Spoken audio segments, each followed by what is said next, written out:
Vous avez parlé de ce centre unique dans le soi qui est immuable. Donc, au fond, je suis un lecteur de philosophie. Alors, ma question est, le soi est quelque chose qui est immuable, qui est là pour toujours. Même si le corps externe meurt, le soi qui est là continuera. La conscience, quelle qu'elle soit, est là. Mais alors, je ne le vois pas. Logiquement, si je parle de l'esprit, c'est un détecteur de motifs. Donc, il y a une séparation entre moi et vous en termes d'expérience. Alors que voit mon esprit, qu'est-ce qu'il expérimente? Il dit, d'accord, Krishna, votre expérience est totalement différente de Acharyaji. Donc, ce qu'il dit, c'est, je suis Krishna, c'est moi, je suis un étudiant de l'ESI, je suis un étudiant en 4e année. Donc, il y a de la séparation. Il y a un ego qui s'est développé, ce qui s'est produit naturellement. Alors, pourquoi irais-je contre cet ego qui s'est développé naturellement? N'est-il pas étrange de dissoudre l'ego qui s'est formé naturellement? Belle question. L'ego, comme vous l'avez très justement dit, s'est développé naturellement. Ce que vous voulez dire, c'est qu'il y a le sol et le sol. Dans le cours naturel des choses devient le corps, n'est-ce pas? Le sol devient le corps. Et en ce sens, l'ego est naturel. Mais est-ce que l'ego se considère naturel? C'est tout le problème. L'ego ne se considère pas naturel. Il se voit comme le consommateur de la nature, pas comme la nature elle-même. Est-ce que je dis que je suis le sol? Non. Je dirais que je suis celui qui marche sur le sol. Je suis le laboureur du sol. Je suis le moissonneur de la récolte. Je suis celui qui mange le fruit. Je ne dirai jamais que je suis la terre. Je dirai que j'ai une relation avec la terre. Et quel genre de relation est-ce? C'est une relation d'exploitation. Et c'est un problème. Au moment où l'ego vient à voir qu'il n'est rien d'autre que la terre, toutes sortes de fantasmes s'évaporent. La notion d'auteur n'existe plus. L'ego est l'agent de l'action, n'est-ce pas? Et pour faire quelque chose, vous devez être séparé du champ de l'action. Vous voyez, si je dis que je fais quelque chose, alors j'agis sur un objet. L'action nécessite un acteur, le sujet. Et le sujet doit agir sur un objet. Pour toute action, il doit y avoir une séparation entre l'acteur et l'objet sur lequel on agit. Et cette séparation est fausse, car l'objet est nature, et le sujet l'est aussi. Nature. Donc il n'y a pas de faiseur, il n'y a pas de faiseur. Vous voyez?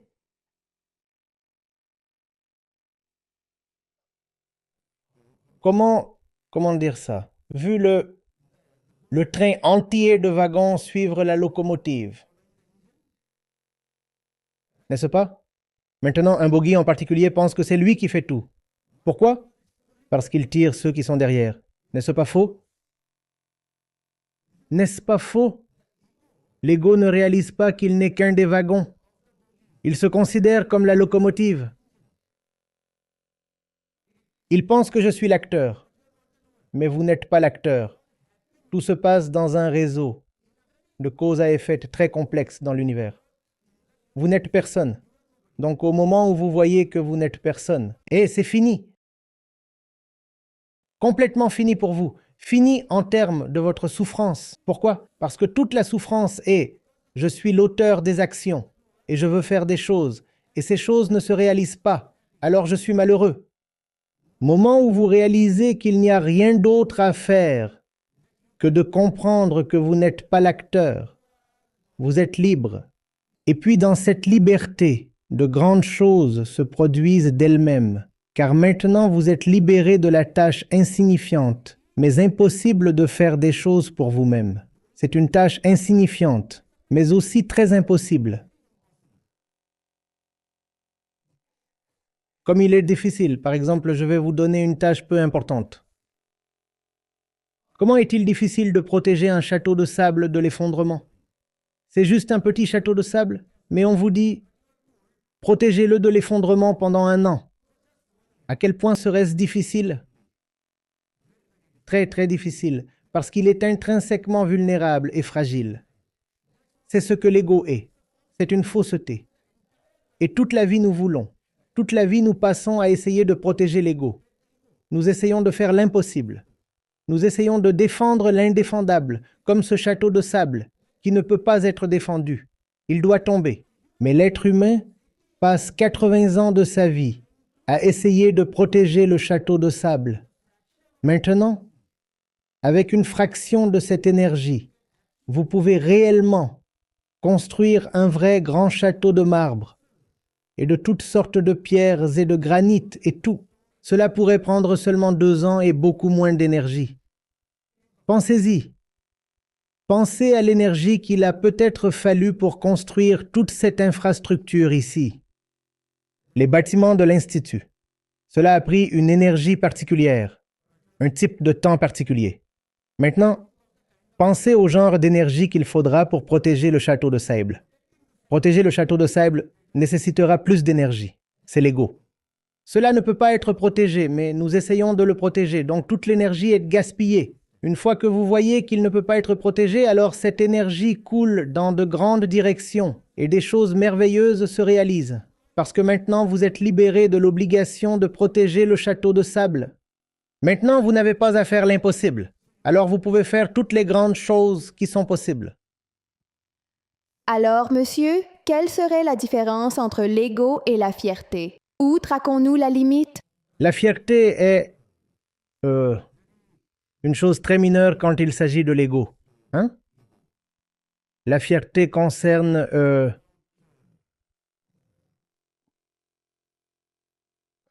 se tapant dans le dos soi-même, se sentant gonflé pour quelque chose. L'ego est un terme beaucoup plus large. L'ego est votre propre sens de soi.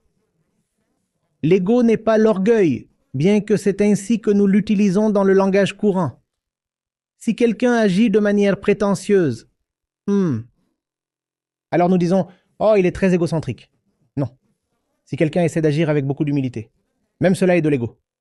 Quelqu'un dit « Vous savez, j'ai tellement d'argent ». On dit que le gars est égoïste. Mais si quelqu'un dit « Je ne suis rien d'autre qu'un simple mendiant humble », c'est aussi de l'ego.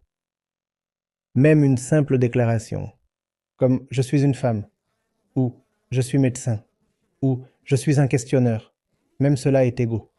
Toute déclaration d'identité est égo. Égo, le mot lui-même signifie « je », identité.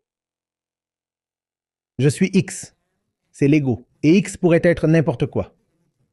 Je suis bon, je suis mauvais, je suis riche, je suis pauvre, je suis homme, je suis femme, je suis indien, je suis américain. Je suis X, c'est l'ego. C'est l'ego. L'identification avec un X quelconque est égocentrique. Et monsieur, alors pouvez-vous dire que le renforcement de cet ego est l'orgueil? Une partie de... Vous savez, avez-vous vu ceux qui jouent toujours le rôle de la victime? Je suis celui qui est toujours piétiné et toujours bousculé. Ce sont des personnes parmi les plus égoïstes. Donc, à l'opposé exact de l'orgueil, il peut y avoir un grand ego. Il y a quelqu'un qui malmène quelqu'un d'autre. Celui qui malmène quelqu'un de cette manière, vous direz, quelle personne égoïste. Oui, il pourrait être égoïste, mais celui qui se fait malmener est tout aussi égoïste. Ainsi, la fierté en particulier n'a rien à voir avec l'ego. La fierté a autant à voir avec l'ego que l'humilité dite commune. La fierté et l'humilité dans le sens dualiste sont deux faces d'une même pièce. Et les deux côtés sont égoïstes, car dans les deux, il y a je suis X. Je suis X. Je suis la victime. Je suis le bourreau. Je suis le gagnant. Je suis le perdant. Quelqu'un dit « je suis le gagnant », vous direz « eh, fierté, égo ». Non, non. Quelqu'un dit « je suis le perdant ». C'est tout aussi égoïste. Je suis X est égaux. X pourrait être n'importe quoi. Pas seulement la fierté, le succès, la victoire, l'argent ou quoi que ce soit d'autre. Je suis joli, c'est de l'ego.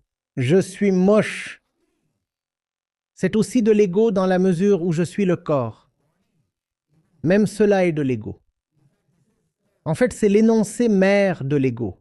Je suis le corps. Monsieur, et vous avez aussi dit de voir la fausseté de cet ego. Donc, en ce moment, mon esprit, la base de l'esprit est l'ego. Quoi que je fasse, la plupart des choses viennent de l'ego, le point central de l'ahankara. Alors maintenant, si je le remets en question, il s'effondrera, d'accord. Mais alors, le critère de mesure de l'esprit était cet ego, non? Centre, centre. Centre. Oui. Alors ensuite, l'esprit ira, vers l'anxiété. Comme l'anxiété se développera, parce que Qui dit ça? Qui dit ça? l'expérience que j'ai vécue. Non. Voyez, vous êtes l'ego, disons. Disons que vous êtes l'ego, hein? Si je dis d'ici, disons ce micro. Cet équipement vous est très cher parce que vous vous identifiez à lui, hein?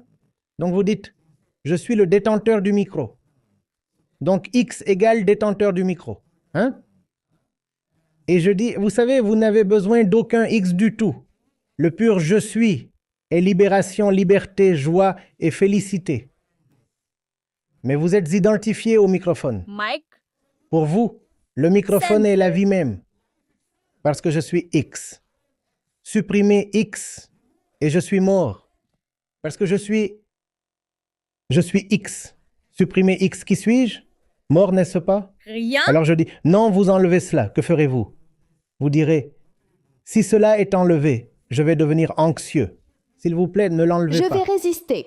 Vous résisterez parce que vous ne connaissez la vie que comme détenteur du micro.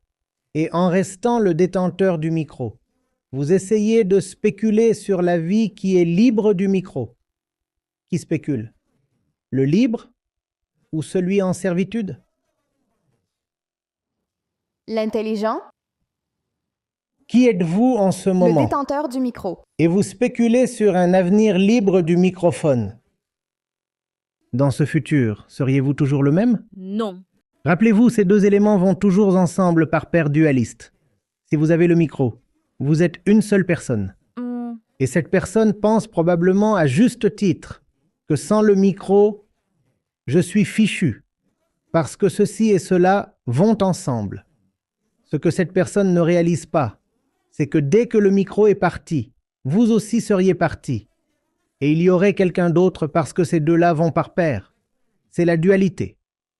Celui-ci a peur de perdre le micro. Celui-là serait-il effrayé? Mais vous seriez celui-là. Alors pourquoi avez-vous peur? D'accord. A et B vont ensemble. D'accord? Quand B part, A devient A prime. Maintenant, A a peur de perdre B car AB c'est la vie. Je suis X. AB c'est la vie. Je suis X.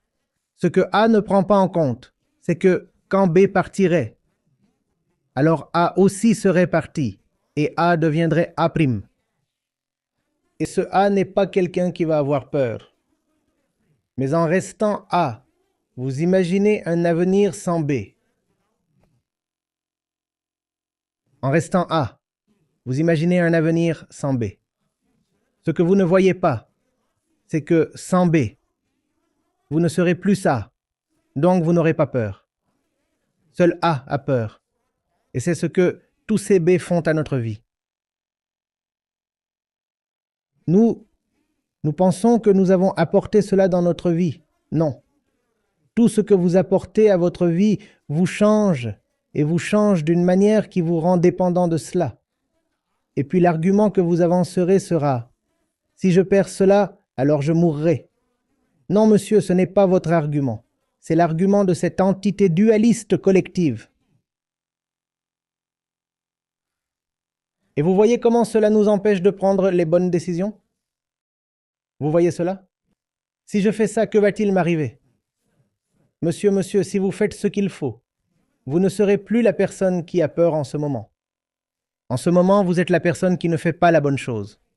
C'est pourquoi vous avez peur. Une fois que vous ferez la bonne chose, la personne changera. Et quand la personne changera, cette peur disparaîtra. Alors pourquoi avez-vous peur inutilement pour quelqu'un d'autre? Ce que nous ne voyons pas ici, c'est le flux que le moi est. L'ego est. L'ego est une entité qui n'est pas de lui-même, ni absolue, ni indépendante en aucun sens. L'ego dépend toujours du micro. Ce qui signifie comment vous êtes et comment vous êtes actuellement entouré et comment votre conditionnement a été. C'est ce qui constitue l'ego. Mais nous pensons à l'ego comme à la vérité absolue. Nous pensons à l'ego comme au moi pur. Nous pensons à l'ego comme à quelque chose qui ne changera pas. Monsieur, il change immédiatement. Je vais vous donner un exemple. Qu'il y ait une obscurité totale dans cette salle. Et on vous dit d'entrer dans cette salle et vous avez très peur. Il y a aussi des sons. Il fait sombre, noir comme de l'encre et quelque chose fait du bruit. Et vous avez peur. Vous avez peur. Qui êtes-vous? En ce moment, vous êtes celui qui ne sait pas ce qui se trouve à l'intérieur. Donc vous avez peur. Vous dites, si j'entre, je vais mourir. Il doit y avoir ici un être désincarné, un fantôme, quelque chose. Et alors je serai tué. Et si j'allumais les lumières? L'ego a changé. Vous êtes maintenant le connaisseur. Vous êtes maintenant le connaisseur. Maintenant, où est la peur? Parti. Où est la peur? Mais vous aviez peur pour quelqu'un d'autre. Ce que nous ne réalisons pas, c'est que le moi change. Le moi change, nous ne réalisons pas.